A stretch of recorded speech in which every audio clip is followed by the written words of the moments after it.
The beginning of this story sounds like a happy one, the stuff fairy tales are made of. But beware, the twist that comes later is one that would leave you in shock and awe. So brace yourself. Here I come. Oh, here I come. Oh. In late 2008, Erik van Sabben, a 36-year-old Dutch engineer employed at a heavy transport company in Dubai, embarked on a 10-day trip to the Iranian capital, Tehran, with his Iranian wife to celebrate the year's end with her family.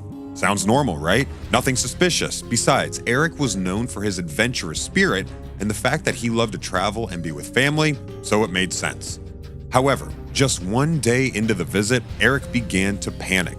He told his family to pack up their stuff. They needed to leave immediately. But why, his family asked. Sadly, Erik offered no reason but only responded with even more panic. This was strange. Everyone who knew him recognized that he was acting a bit weird. Despite his usual resilience in stressful situations, he couldn't articulate the reasons behind his urgency, but nonetheless, they had no choice but to follow him. He was probably stressed, everyone thought, or maybe he was homesick. But unknown to everyone else, the real reason was something far more cryptic. Apparently, Erik van Sabben wasn't just an ordinary man. As a matter of fact, he was living a double life. Within the last 24 hours, Erik had just infiltrated the entire Iran nuclear program with a multi-billion-dollar virus. But the question remains, how? Well, to answer that, we need to go back to the beginning and find out all that was happening behind the scenes. Now that we've talked about what you know, let's delve into the things that you do not know. You see, back in 2005, Erik van Sabben got recruited for something big, a mission. One that would make an average man shake in his boots. But up until then, he was just an average man with an average life. He worked as an engineer at a company called TTS in Dubai. Then he switched to the Arab Al Jaber group and came back to TTS. So what then made him so special to be recruited for a special top secret mission? It was the advantages his role at work afforded him. You see, Erik had a special role at TTS, which made it easy for him to send important Western equipment to Iran, according to insiders and his old work buddies. Then on top of that, he loved to take risks and do the difficult and dirty things that an average person will run from. Additionally, the company he worked for had connections in Iran. They used Dubai to get around the rules and do business with Iran when it wasn't officially allowed. Based on all of these, the MIVD, which is the Dutch Military Secret Service, thought he was the perfect person to carry out their top secret mission all the way in Iran. He was married to an Iranian woman, so he had the perfect excuse to travel there for their mission. As the secret mission reached a critical point, there was a surprising meeting at MIVD headquarters in Scheveningen. It was there that Erik found out he was a part of a plan bigger than himself. Apparently, the MIVD weren't the only ones planning this. There were other top dogs in on it, even the CIA.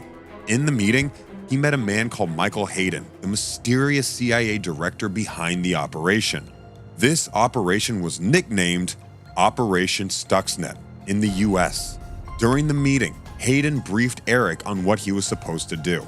The Iranian nuclear program was a big threat to the US and its allies, and so they needed someone to infiltrate it and slow down its progress and potency. Hayden explained that the success of the mission depended on getting water pumps into the core of the Iranian nuclear complex, a tricky tech thing that cost between $1 and $2 billion. Hayden explained that once these pumps were in, they could make the Iranian ultracentrifuges break down, a high-stakes plan, and Erik was supposed to go in there and plant the high tech in the nuclear programs that would reduce its power. But there was a catch. If he was caught, the US and MIVD would deny the whole thing. He would have no backup. He would be on his own. They would tag it an isolated incident, and he would face the full wrath of the Iranian law. It was almost the end of the year, so it was the perfect ruse to travel to Iran. He could just say he was visiting his in-laws, so in a bold move, he took on a super risky mission in Iran, the home country of his in-laws.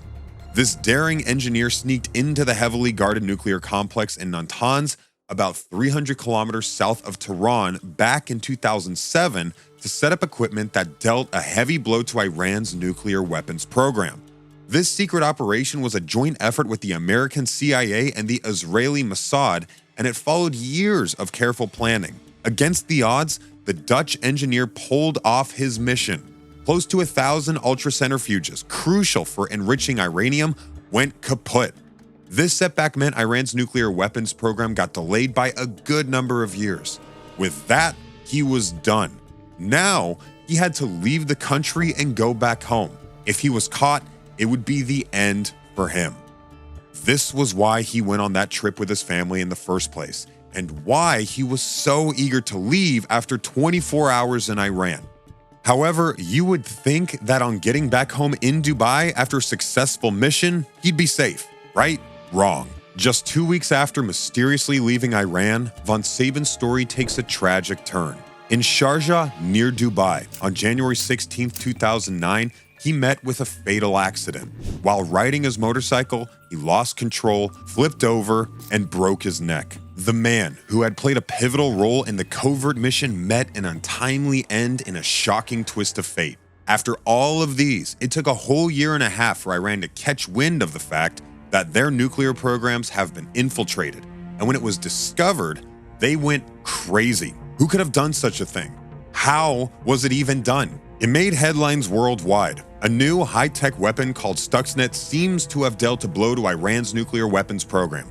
The Iranians were so mad because they had a good idea of the ones behind the sabotage. All their newspapers and media spaces pointed to who they believed were the masterminds behind this horrible attack: the US and Israeli security services. They pointed fingers at Presidents George W. Bush and Barack Obama. They said these men gave the green light for this ingenious cyber attack, and that their only mission was to cripple the centrifuges discreetly, leaving Iran clueless about the sabotage's origin. For years, the story around how the virus made its way to Natanz remained shrouded in mystery. The nuclear complex had no internet links to the outside world, so it seemed only someone on the inside could have planted the weapon. Then, in 2019, the Volkskrant and Yahoo News spilled the beans, backed up by evidence on who was behind this all. The suspicions of the Iranians were valid. As such, the Americans and Israelis were backed up to a wall. They had to come clean somehow, so they turned to the Dutch AIVD for help. The Dutch agency, in turn, enlisted a person who infiltrated the complex, an engineer we now know to be Erik van Sabben, residing in Dubai. But by this time, Erik was already long gone, and so there was no one to really hold responsible. This riveting story is pregnant with a lot of uncertainties, questions, and puzzles. For instance, was Erik van Sabben's demise really accidental? Is it not plausible that his motorbike crash was somehow orchestrated so it could look like an accident in a bid to take out the only person who could out the masterminds behind the mission? On top of that, why exactly were the Americans against the progress of their nuclear complex? What could they have been planning? Who else was involved in this well-thought-out plan to sabotage Iran? And was Erik just a scapegoat in the grander scheme of things? So many questions. What do you think?